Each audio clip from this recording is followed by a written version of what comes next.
두 번째 원칙, 건강에는 힘이 필요하다. 어느 날 노모는 우울증에다 목과 허리에 주기적인 통증으로 고생하는 한 여성을 봐달라고 했다.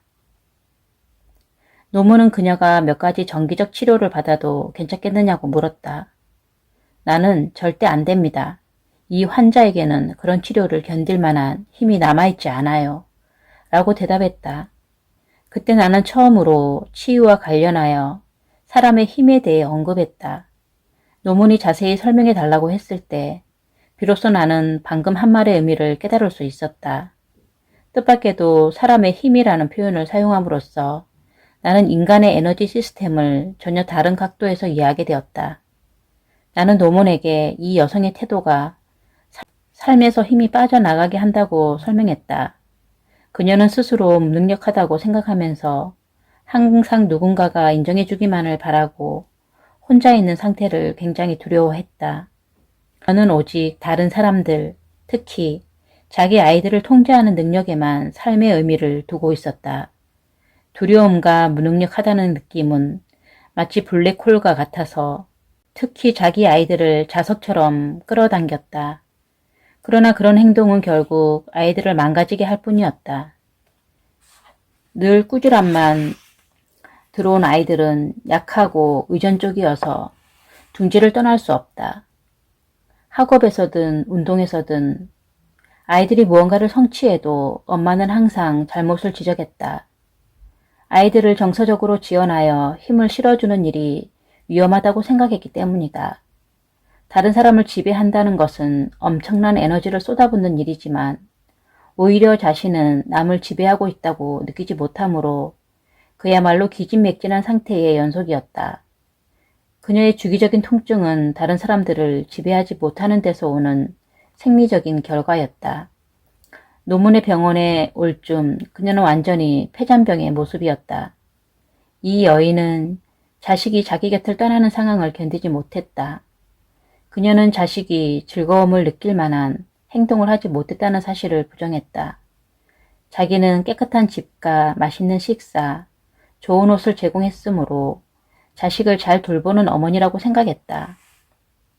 하지만 스스로 인정하긴 어렵겠지만 그녀는 자식들의 정서적인 성장을 대단히 조직적으로 해방하는데 전력을 다하고 있던 셈이었다.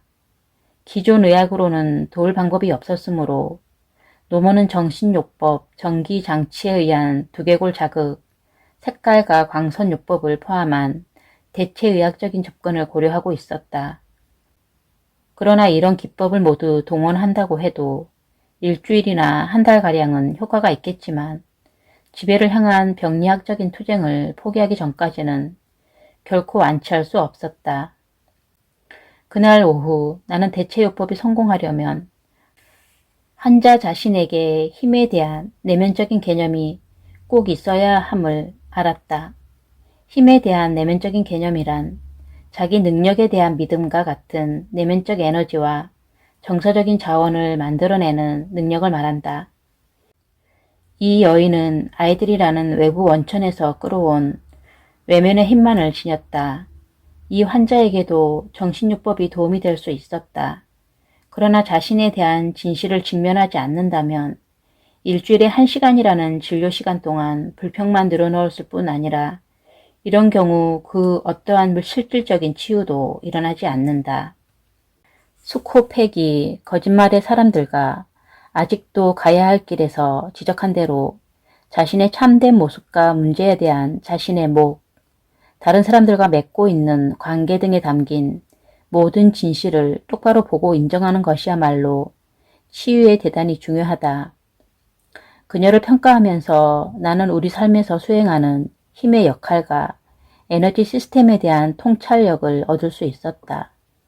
힘은 인간 경험의 뿌리에 있다.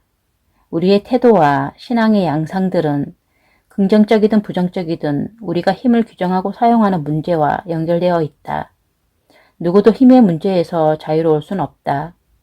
우리는 능력이 부족하다거나 무기력하다고 느낄 수도 있고 우리에게 힘을 준다고 믿는 상황이나 사람들에게 계속 지배당할 수도 있고 인간관계에서 안전을 유지하려고 할 수도 있다. 많은 사람은 힘을 대변하는 그 무엇, 즉 돈이나 직업이나 승부 등의 문제가 생기거나 자아에 대한 느낌이나 힘과 연관된 사람, 즉 배우자나 연인이나 부모, 자식을 잃으면 질병이 생긴다. 말하자면 힘에 대한 관계가 바로 우리 건강의 핵심인 것이다. 살아온 역사가 몸을 만든다라는 첫째 원칙과 건강에는 힘이 필요하다라고 하는 둘째 원칙을 함께 생각해보라. 힘은 우리의 내면 세계와 외면 세계를 이어준다. 그리고 힘은 이제껏 해오던 대로 신화와 상징의 언어로 대화를 시도한다. 예를 들어 가장 일상적인 힘의 상징인 돈을 생각해보자. 어떤 사람이 돈을 힘의 상징으로 내면화한다면 돈을 얻거나 지배하는 상태가 그 사람의 건강을 상징하게 된다. 다시 말해 돈을 얻으면 그 사람의 생체 시스템은 몸에 힘이 생긴다는 신호를 받는다. 그래서 마음은 나는 돈이 있다. 그러므로 안전하고 든든하다. 나는 힘이 있다. 모든 것이 훨씬 더 좋다. 라는 무의식적인 메시지를 전달받는다. 생체 시스템에 전달된 이런 긍정적인 메시지가 그 사람의 건강을 더욱 향상시킨다. 물론 돈을 많이 번다고 해서 건강이 보장되지는 않는다. 하지만 가난과 무기력은 틀림없이 질병과 연결되어 있다. 돈을 벌기 위해 고생하거나 갑자기 돈을 잃으면 생체 시스템이 약해질 수 있다. 1980년대 중반 미다스의 손을 가졌던 사람이 생각난다. 회사는 나날이 번창했고 그도 10사람 몫의 에너지를 가지고 있었다. 이른 아침부터 밤 늦게까지 일하면서도 항상 유쾌하고 기민하여 누구보다 앞서 나갔다. 그러다가 1987년 10월 주식시장이 무너지면서 그의 회사도 무너졌다. 그는 두세 달 만에 건강이 급격히 나빠져서 편두통과 요통, 마침내는 장애까지 꽤 심각한 이상이 생겼다. 그는 자신이 이룩한 경제 제국의 생존을 위해서만 움직였고 그 밖의 사회 활동이나 일정을 모두 물리쳤다. 그는 자신의 건강이 돈을 버는 일에 눈곱이 맞춰져 있음을 몰랐다. 병이 들어서야 그런 전후 관계를 알아챘다. 자기에게 돈이란 항상 꿈꿔 마지 않던 생활로 이끄는 능력과 자유를 대변한다는 사실을 깨달은 것이다.